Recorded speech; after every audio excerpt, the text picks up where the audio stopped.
So with a focus on diabetes prevention, we're always focusing on carbohydrates because those are the foods that raise our blood sugar levels. So for blood sugar regularity, we want to have a carbohydrate, but we want to choose a whole non-processed food source.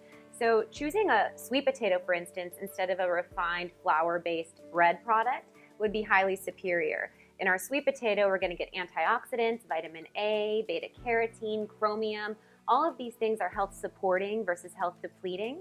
Whereas the flour-based foods are going to actually leach these minerals out of the body and will have a much more dynamic or a stronger impact on our blood sugar levels. So we want to have a carb, but we want to balance it with a protein and healthy fats. So incorporating grass-fed butter on here or coconut oil on your sweet potato, using the chicken breast as our protein, and then getting non-starchy vegetables for about half of the plate to get fiber and antioxidants. In the other plate, we're getting a lot of concentrated carbohydrates. So we're getting our macaroni and cheese, our rice, and our bread.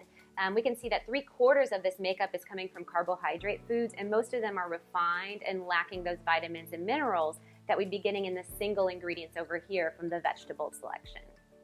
So if we're doing Mexican food, Mexican can be a very dangerous area for diabetics because we have the tortillas, the rice, the beans, and that's even without the margarita.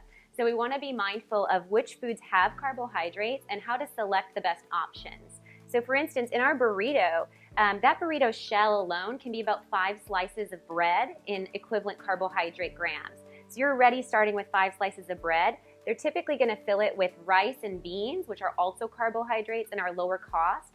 So we could be looking at about 11 to 12, almost a loaf of bread, 11 to 12 slices of bread in your standard burrito as far as grams of carbohydrates.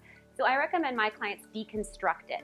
So by removing that tortilla, removing the rice, and just using the beans as the soluble fiber carb in here, we're getting much more antioxidants. You can see visually a big variety of different colors in here, which means more antioxidants, vitamins, minerals.